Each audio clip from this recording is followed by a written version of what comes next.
sing this with us. Let's worship. You have been so good to me. I can see your hand in everything. All my life, your kindness carried me. You have been so good to me, so good to me, so good to me. I can see your hand in everything. All my life, your kindness carried me. You have been so good to me, so good to me, so good to me.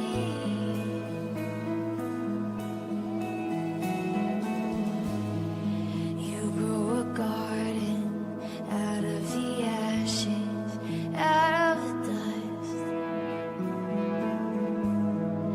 All of it beauty, all of it wonder, everything you touch.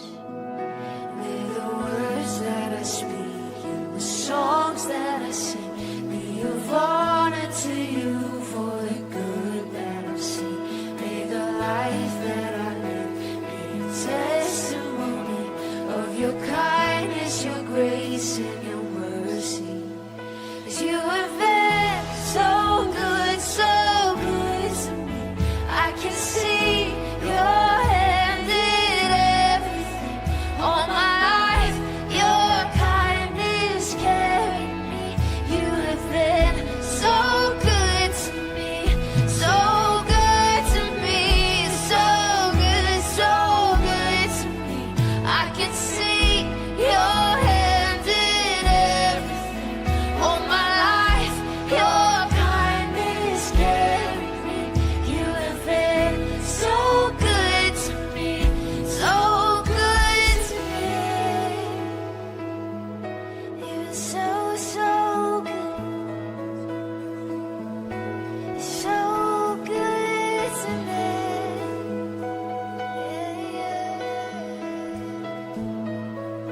Sing this with me. May the words that I speak and the songs that I sing be of honor to you for the good that I've seen. May the life that I live be a testimony of your kindness, your grace, and your mercy. May the words that I speak and the songs that I sing be of honor to you for the good that I've seen. May the life that I live testimony of your kindness, your grace, and your mercy. You have been so good to me. I can see your hand in everything. All my life, your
so, so good to me.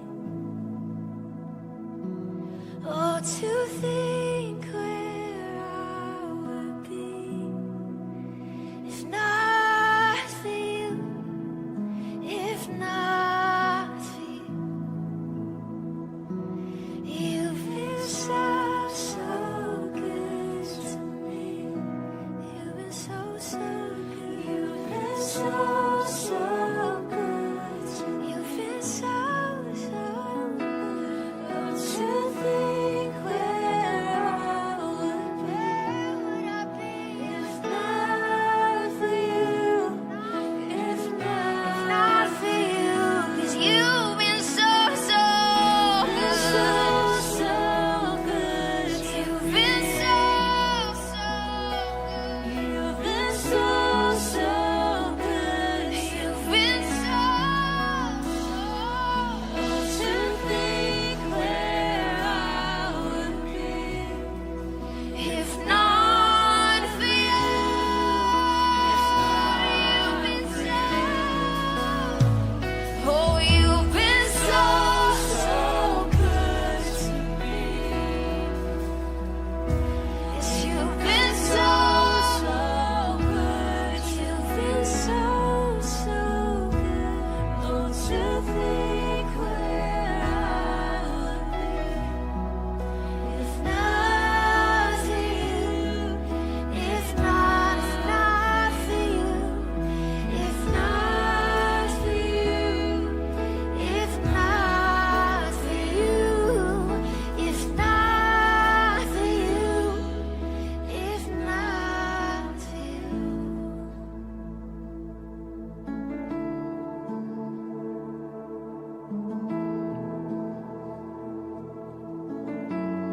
You've been so good, God. You've been so good.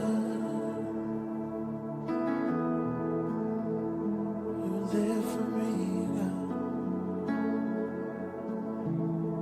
God, you are my everything, God. You are my everything, God. Yes, you are my everything, God.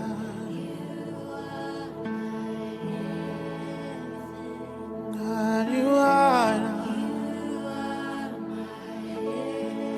Lift this up, say, God, you're my everything. God, you are my, God, you are my everything. Yes, you are, you are.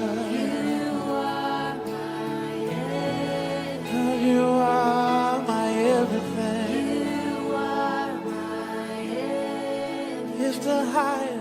If the highest place I reach is at your feet, then I've done it all. If the best thing that I've seen is your glory, then I've seen it all. Your love has changed my life, forever satisfied, God. You are my head. If the highest place, The highest place I reach is at your feet. then I've done it all. Done it all. If the best thing that I've seen is your glory, I've seen it I've all. seen it all. Your love Your love has changed my life, forever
So yesterday, I was in Napa Valley. Now, I lived in LA for 35 years, but I've never gone to Napa Valley. And so I was there, but to speak at this business event. And one of the fun things about speaking at business events is that I get to talk about something different, and like business. And so I'm excited, and I put together what I thought was an incredibly brilliant presentation on optimal performance. So I was very, very excited to put together this little grid. We created like a PowerPoint, which I've not done in like 80 years. And so I was just really jazzed to do it. And I'm like, man, I'm going to just crush this thing. And I land in Napa, and I get a voice message from the guy whose event it is, Brendan Bouchard. And he goes, hey, Erwin, welcome to Napa. So I'm glad you're here. We've kind of changed the direction of our event, and we had an idea what you could speak about tomorrow. I wasn't really excited about going on after that. And he said, Ed Milet's going to talk about physical health. And then he said, I'm going to talk about mental health. And we thought you could talk about spiritual health. I talk about that every Sunday. As and the caveat was this. This was my friend Brendan. He said, we have no idea what that looks like. He goes, so we can't talk on that. So he thought, you seem to know that subject, so could you talk on spiritual health? So you ever just want to be rebellious? And I'm like, I'm not going to do it. I'm not going to do it. I'm going to talk about whatever I want to talk about. And the hours kind of weighed on me, and I thought, wait a minute, they didn't ask me to speak on mental health. Should I be insulted? And they didn't ask me to speak on physical health. Maybe they're saying something to me. But and then you have to enter the space with all these business people, and how do you help them understand an arena of their life that they may actually pay no attention to?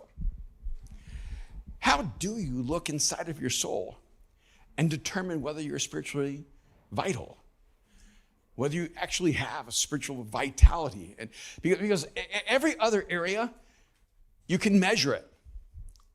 If you're wondering if you're in physical shape, it's not that complicated, right? That's why we have mirrors. Mirrors are cruel.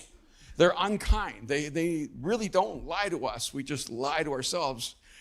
But physical health, but even that's a little tricky because I have several friends who were jacked and they all had heart attacks.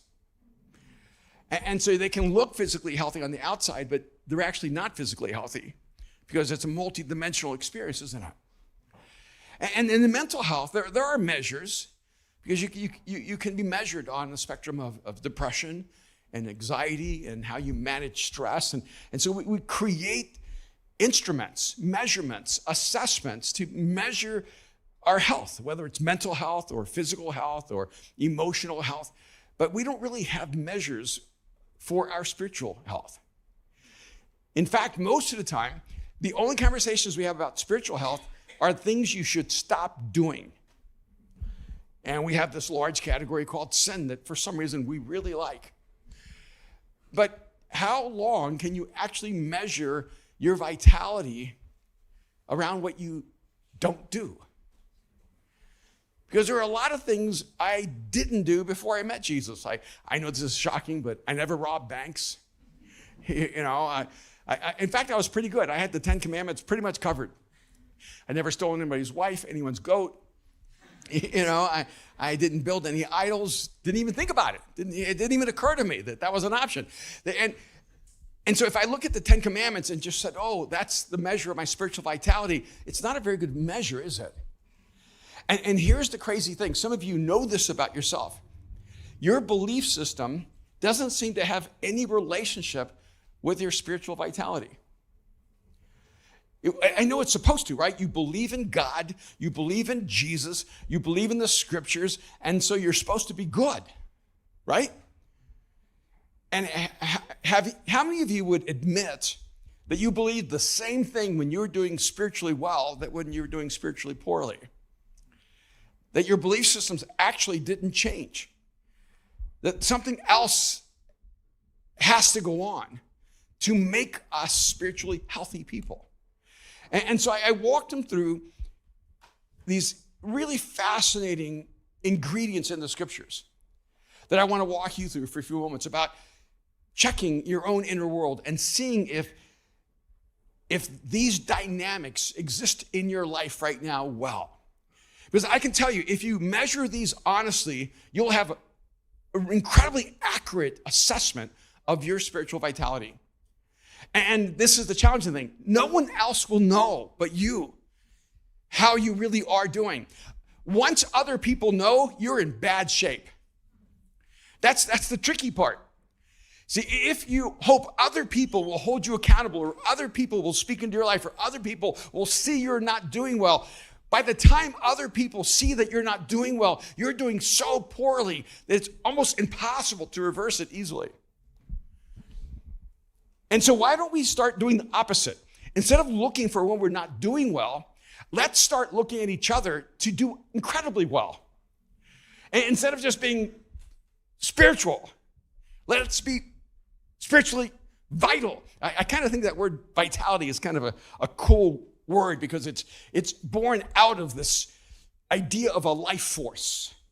That there's something powerful inside of you. In fact, this is a word that's almost never used, but in the dictionary it says exuberant. Who uses that? Anyone use exuberant today? Wow, I was exuberant as I was eating lunch. But it says exuberant physical strength or mental vigor. And so it usually applies to physical strength or mental capacity. But it also talks about it's the power to live and grow. It's finding this vital force or principle that drives your life forward. And I want to unwrap these ingredients that God invites us to expand in our inner world. And these will make you spiritually vital. I'm just going to read one verse, 1 Corinthians 13:13. I'm hesitant to read it because you know this verse, and once you know something, you think, oh, there's nothing to learn from it. So here it is, because you've heard it at every wedding you've ever been at. And now these three remain: faith, hope, and love. But the greatest of these is love. I remember when I first read this verse, I thought, this is really beautiful. It's very poetic. It's very romantic. And sometimes when we read the scriptures, we think, oh, that's beautiful. It has no real meaning for my life, but it's just absolutely beautiful. Sometimes the Bible becomes for us almost poetry. It inspires us, it moves us, it evokes an emotion, and it causes no change. When Paul was actually highlighting these virtues, you want to kind of remember the backdrop, that the movement of Jesus emerged with the Stoic movement right behind it, right in front of it. It was the Stoicism emerged before the coming of Jesus. And it was the worldview, the framework that people held during the time of Jesus. And so what is actually happening here is Paul is giving them new virtues. He's telling them, these are the ingredients that will make you the person God created you to be. So let's just start with faith, which is the most common word. And one of the challenging things when you use language people are familiar with is to shake us free from apathetic applications of that truth. When we talk about faith, it usually comes across as a noun. And that's the challenge. One of the ways you can know that your faith is actually spiritually vibrant and that you have a spiritual vitality is that your faith moves from a noun to a verb. And one of the ways you can know that faith actually is actualized in your life, because you can say, oh, I live by faith. And, faith isn't like having an aneurysm going, I believe, I believe, I believe. It's not trying to muster up a belief system. There are two very practical applications to faith. One is trust, and the other is courage. If you want to know if you're living a life of faith, one of the best ways to measure that is evaluating who you trust. Because when we say we have faith in God, it can sound like something ethereal. I have faith in God means I believe in God. I believe God exists, and that's where my faith is. But actually, the word faith is dynamically activated when your trust is in God, which is really challenging when you're working with high performers. Because even in this event yesterday, you're working with people who are incredibly successful, incredibly competitive, incredibly driven. They really believe in themselves. And one of the challenges sometimes is to work with people who naturally put their faith in themselves to get them to the place where they finally hit their break point before they fall apart. Because there are some of you who at a very rapid rate realize, wow, I can't make it by myself. And there are some of you that are still trying to figure that out.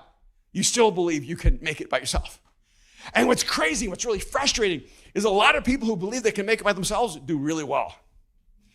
We want them to not do well. No, if you only trust in yourself and you don't trust in God, you're going to fail. Actually, they're crushing it. You know? In fact, I work with a lot of people in that 100 million to billion category, and there are a lot of narcissists. They're just, it's amazing. They don't begin where I began. It never even occurs to them they shouldn't be richer. It doesn't occur to them they shouldn't have another home. Why not? I go to all those cities all the time. Like, it never occurs to them that they should be less or do less or diminish themselves in any way. They have so much self-confidence. They know they're the best. They don't need someone to coach them and say, you can do it, you can do it. Like, I already know that. You're wasting your breath on me. And what happens sometimes is that highly successful people have so much talent and capacity and determination and mental strength that they're incredibly successful for a long time. And so the challenge then becomes, when do you have that crisis of faith in yourself where you realize there are things in life that are outside of my control? And that's the best indicator that I need someone other than me to trust in. And a huge part of our spiritual journey is coming to the place where we realize, oh, life is bigger than me. And I need someone bigger than life that's trustworthy.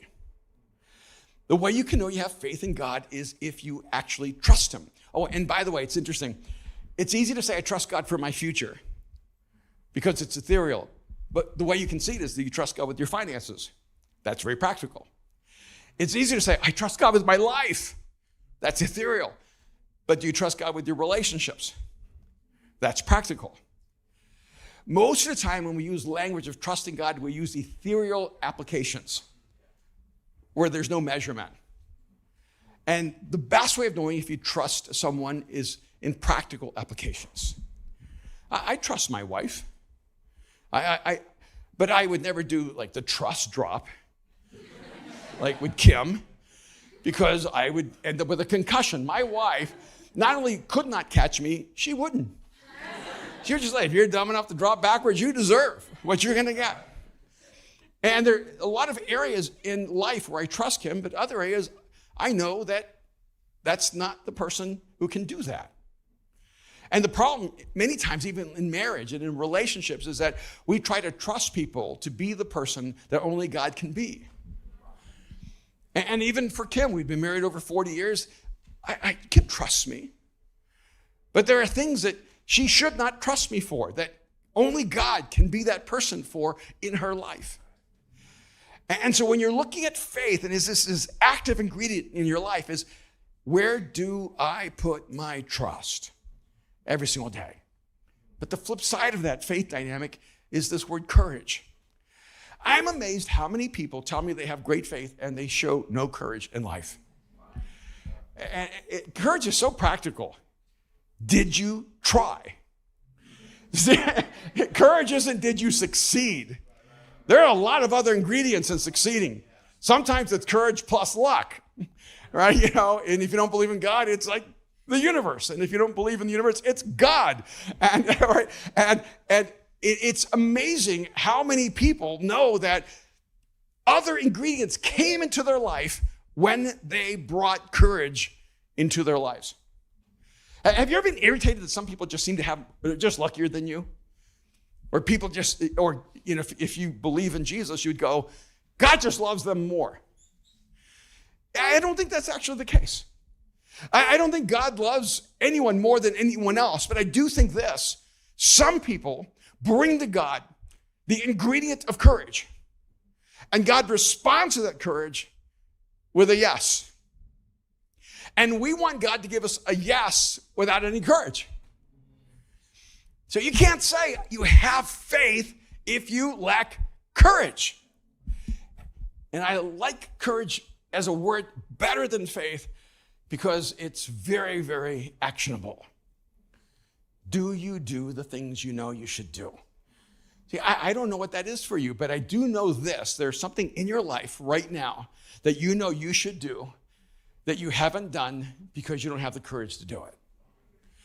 And sometimes it's at work, and sometimes it's in a relationship, and sometimes it has to do with your character, and sometimes it has to do with your career. But what I do know is this: every single day of your life, courage is required. Every day of your life, you're going to have to make some courageous choice. And have you ever surprised yourself when you did a courageous thing? I'm not dead. Right? You know, it's like, wow, I did it. I can't believe I had the courage to step into this moment, to say that, to speak this truth, to take that action, to take that stand. And I thought my whole world was going to end, but actually what happened is something happened inside of me. Because when you make a courageous choice, it changes your inner world. You become spiritually vital. You watch spiritual vitality emerge in your soul because now faith is an active ingredient that you know how to actualize in your life. It's so much more fun to do a life that needs faith than to live a life that does not require it. And I think sometimes we've been misled because we've been told, you know, if you trust Jesus, if you give your life to Jesus, it's all going to be easy, right? You ever had that sense like, this is so hard, it must be out of alignment with God, right? Or maybe your friends might tell you, man, what are you doing? God's really mad at you. Like, you know, you lost your job, you lost your girlfriend, you lost your hair, you lost it all, right? You know, and what are you doing to make God so mad? And sometimes we have that inner narrative that tells us, if it's going bad, I'm bad. If it's not going good, I'm not good. And if I can just get good, God will do good for me. And that's the worst kind of relationship in the world. The reality is that the reason faith is required is because life is hard. Life is challenging, and the most spiritual life you will ever live will require the greatest risk you'll ever be required to take. We've been taught that when you live a life of faith, you remove the risk. And you've been lied to. When you live a life of faith, it elevates the level of risk. So it's way better to tell someone, hey, if you're thinking about giving your life to Jesus, I just want you to know that this is a risk-elevated invitation, right? It's not a risk, diminishing invitation. Like, come to Jesus and everything's going to go safe. You're going to have security. You're going to have comfort. You're going to have predictability. Everything's going to work out exactly the way it should. No, what's going to happen is now your life has greater purpose, greater intention. Now your life actually has meaning, and you're going to be willing to sacrifice and risk for big things, for things that are bigger than you, things that are way beyond you. And your friends are going to think you've lost your mind. And it's because you did. You gave up your old mind for a new mind, and now you see life differently. So you have to have this ingredient of faith, and it plays out in trust and courage. But also there's this ingredient of hope. One of the ways you can know whether there's spiritual vitality inside of you is the active verb of faith, but it's also the power of hope. You can know if you have spiritual vitality, if you are filled with hope, if you just know that you're going to be better than you are. Like, not just believe, you just know. See, it's one of the most comforting things in my life to know I might be messed up, but I'm not staying here. Like, I may not meet your standards, but it's because you see me static and I see myself in motion. You ever try to go through the journey of figuring out, like, who you are? Who am I? Who you are is elusive because you are not static. The question you should be asking is not who am I, but who am I becoming? if you want to find an identity that's dynamic, focus on who you're becoming, not who you are. And by the way, that's the challenge. You ever go home for Christmas or Thanksgiving and you revert? You regress like to the horrible human being you used to be, and you know why? It's because love family, okay? I love family, and family, toxicity, they're like synonyms. And because family sees us as who we were. Wait, take a moment, take a deep breath, and realize that you may see your family as they were. Oh, family sees you as you were. And most often, the people who see us honestly see us as we are. But we, when we're hopeful, see ourselves as we're becoming. So we're all wrong. We're all wrong. It's just what perspective you choose to see people through. Imagine if we saw everyone not through the lens of who they were, or even through the lens of who they are, but who they're becoming. What would happen if you chose your friends like that? Like if you just had great conversations around coffee, and not ask the question, hey, what are you doing with your life? But who are you becoming with your life? Have you had those conversations with the people that you love? Who are you becoming? Because I'm becoming, and so I'm on a journey, and I want to know if we're going to go there together. Because we don't have to become the same thing, we just both have to become to be able to do this together. Hope is this fascinating ingredient that keeps you moving toward the future. One of the crazy things is that hope is a purely binary experience. There is no graded hope. Kind of hopeful, a little bit of hope, kind of desperate, just slightly depressed. It isn't. There's no incremental. It's either you are full of hope or you are hopeless. There is just a massive swing, which is why a lot of people feel their emotional pendulums. Because if your hope is based on anything outside of what's happening inside of you, you are the slave to circumstances. And you can lose your hope in an instant. If you put your hope in a success, in a career, in a project, in a goal, if you put your hope in some outcome that you are working so hard to make happen, what happens is the moment that fails, you have an identity crisis because your identity is placed in that outcome. But if your identity is placed in who you're becoming, you can fail and you still are becoming. Didn't change that. It's funny, we're just watching the Wimbledon, which I love. And I was a little depressed when Novak talked about the reason his body's falling apart is he's just, it's just age. I'm like, you're 38, man. You're 38. Like, you're not dying.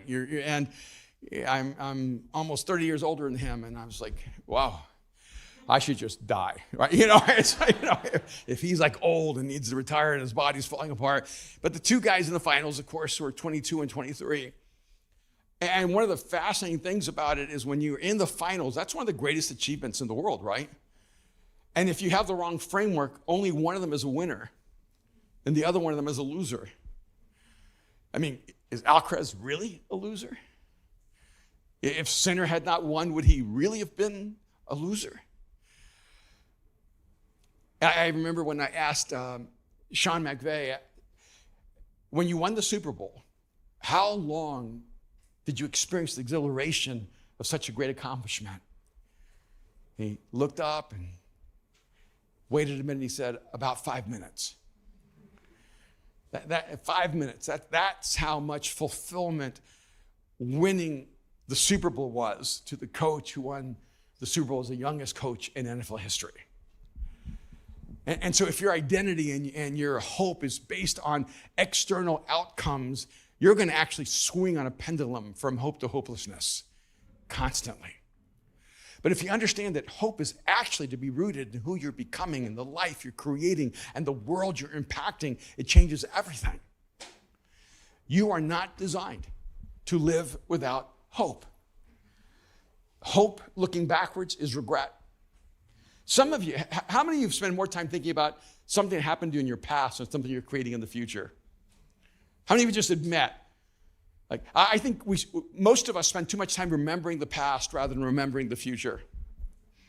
Because if you spend your life thinking about things that happened in the past, where's the energy going to come from about the things you need to create for the future?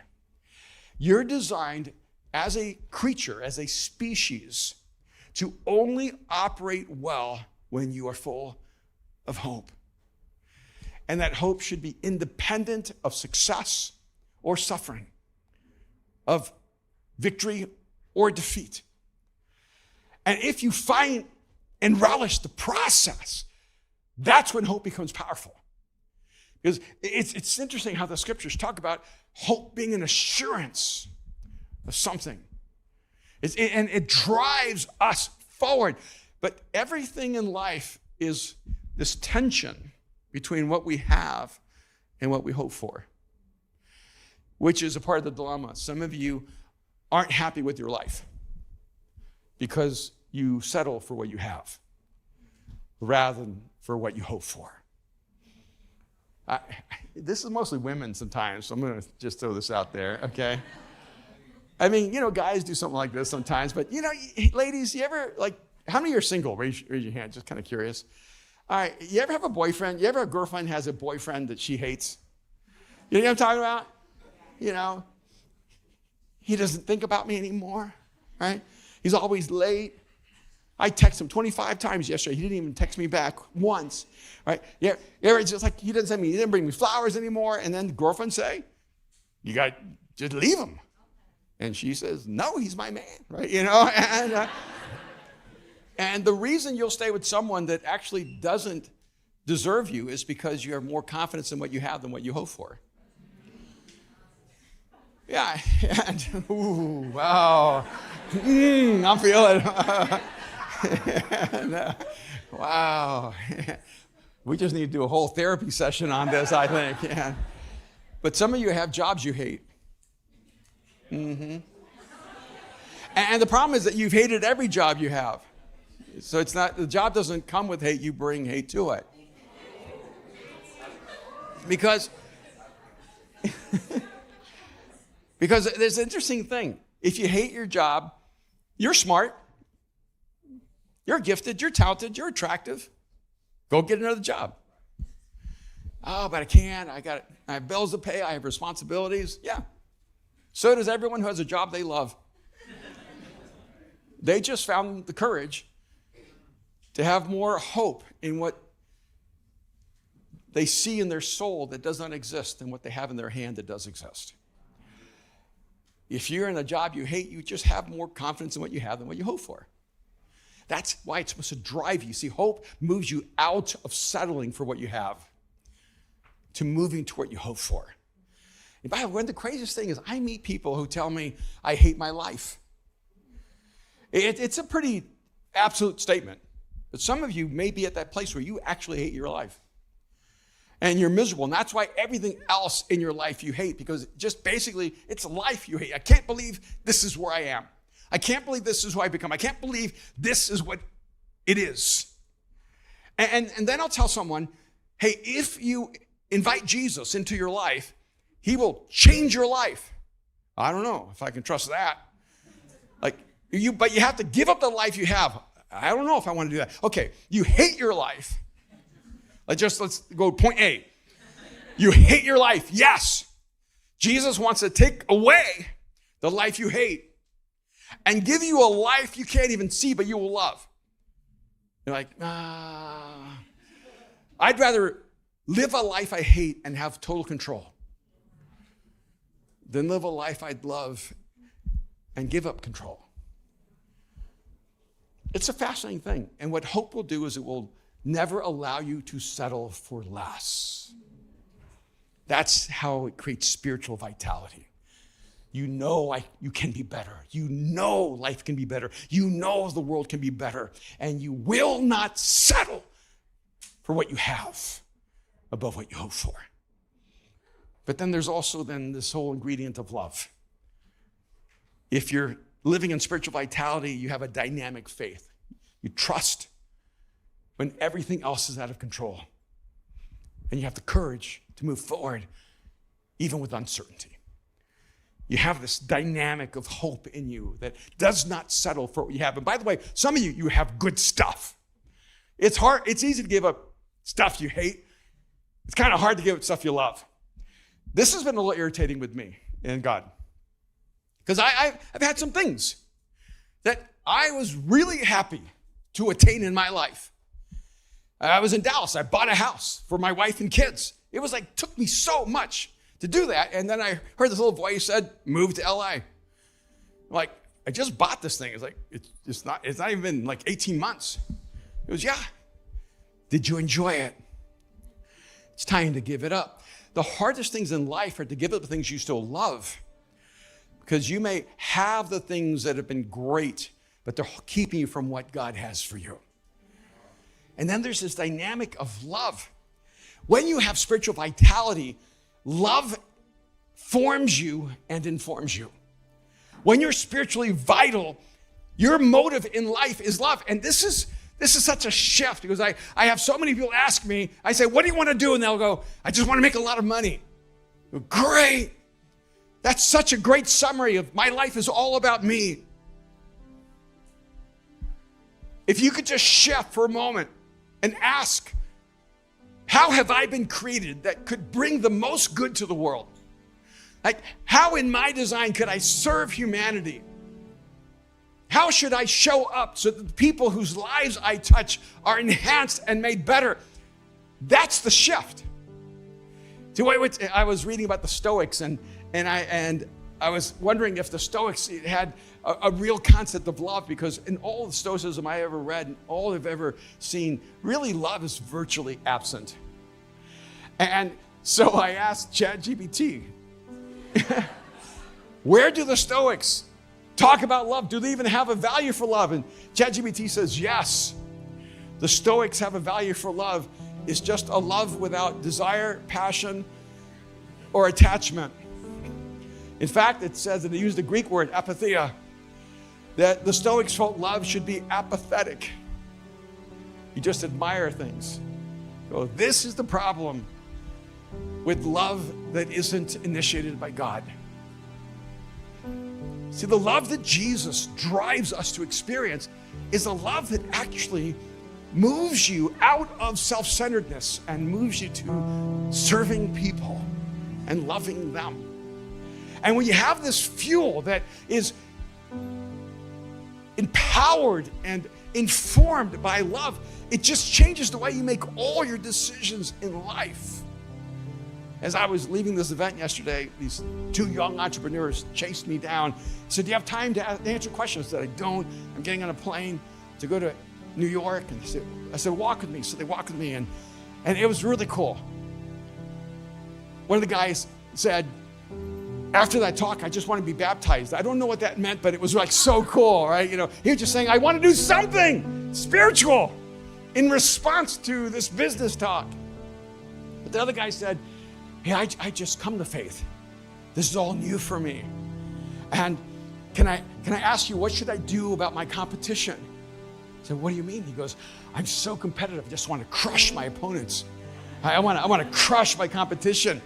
And what do I do with this competition? Because now I got to try to be like Jesus, right? You know, and I'm like super competitive and I'm trying to be like Jesus. And, you know, what do I do? How do I get? He goes, can you give me a way of getting my competition down? I said, not on your life.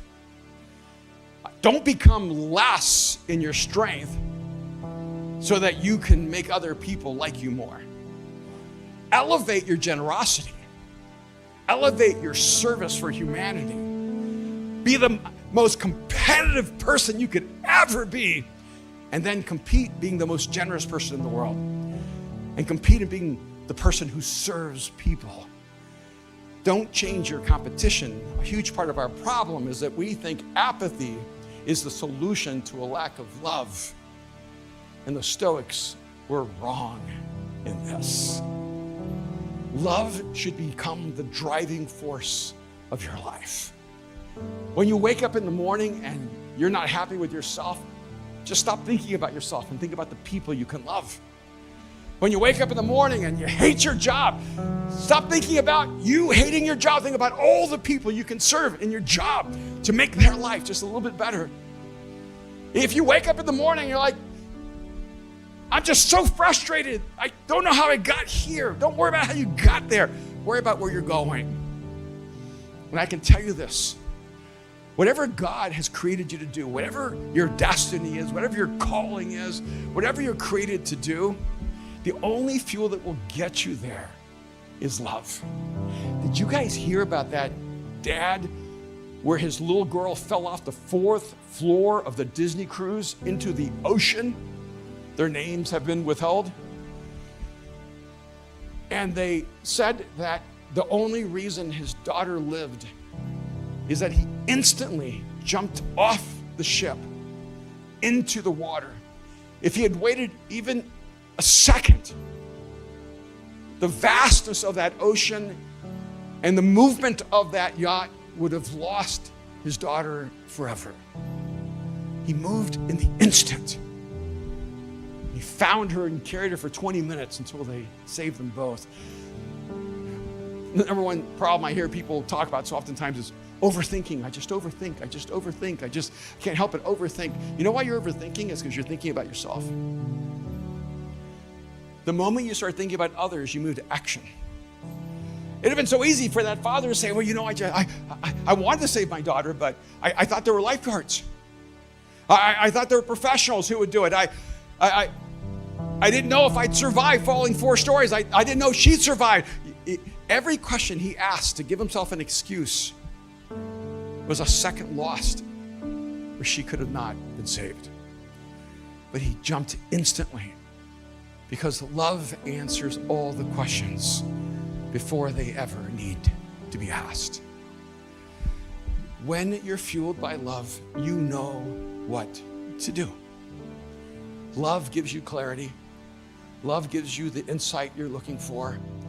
Love actually fuels the courage that you'll need. Love will inspire the hope that will drive you forward. Because even Paul says, and the greatest of these is love. The driving principle of all creation is love. And if love had enough power through the voice of God to create all that exists, how much power does love have inside of you?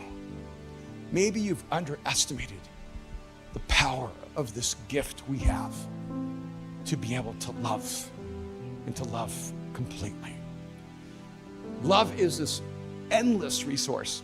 When I was dating Kim, I was afraid to get married because I'd never seen a marriage that worked. And when I married Kim, something happened inside of me. A love was born that I'd never had before.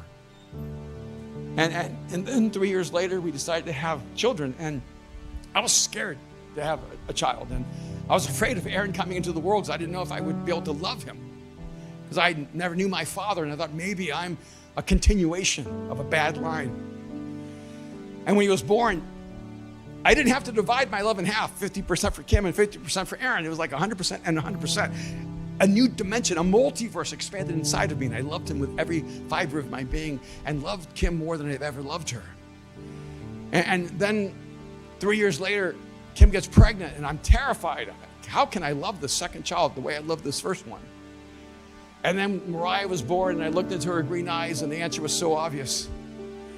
And I didn't have to divide the love I had for Aaron or for Kim from Mariah. I just expanded the multiverse of love. And now Mariah has a little girl named Juno, and she's 4. And when Juno came into my life, I don't love my kids less. I just love her more.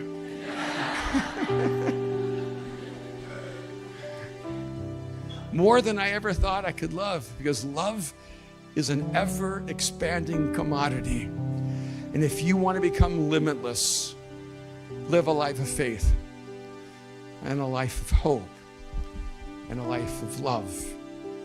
And that's what Jesus came to bring to you through his death, through his resurrection, to make you and me human again, to restore us to God's original intention, And yes, when Jesus died on the cross, he died so that you and I could experience forgiveness of our sin. But that was not the end game. The end game was so that you could live the life you were created to live fully and freely. And to live a life of such spiritual vitality that you don't have to worry about existing because you are fully alive. Would you bow your heads with me just for a moment? Just close your eyes just for a moment. You may be here tonight and you've never crossed the line of faith. You've never invited Jesus into your life. You've thought about it maybe. You've come close, but you know that that's still a decision you need to make. And somehow tonight, you know it's time. It's time to trust God with your life. It's time to trust Jesus with your future, your fears, your doubts, your dreams, with everything. And if you're here and you're ready to trust Jesus with your life, I just want to invite you to pray a very simple prayer. Jesus, I give you my life. That's it. Right now, just tell him, Jesus, I give you my life. There's no magic in these words, but it is the invitation that will change your life forever. If you invite Jesus into your life, he will come and dwell within you. He will never leave you or forsake you. So right now, just whisper that prayer, Jesus, I give you my life. Jesus, I give you my life. If this is your prayer, I want to pray for you. If you just whispered that prayer, Jesus, I give you my life, would you just hold up your hand really high so I can see you? Beautiful, beautiful, wow. Beautiful. Anyone else? Wonderful. Anyone else? Beautiful. All over the room. Wonderful. That's why we're here for you. Father, I just thank you for each person that in this moment put their trust in you, that just crossed that line of faith and said, Jesus, I give you my life. God, I can't even imagine all the stuff that's going on inside of them. But God, I just pray that you would just wrap them up in your love and let them know they belong to you and that you'll never leave them or abandon them. That today is the beginning of a new future. That you will create the best version of them. That you will guide them to the best life they could ever imagine, to be a part of creating an extraordinary world through their courage and faith. I pray, God, that even now you would fill them with hope, that you'd give them great dreams and give them the courage to pursue them. I pray, God, that they would just absorb your love and your forgiveness, and they would be compelled to give that love away to others. We thank you, Father, and we pray in Jesus' name. Amen.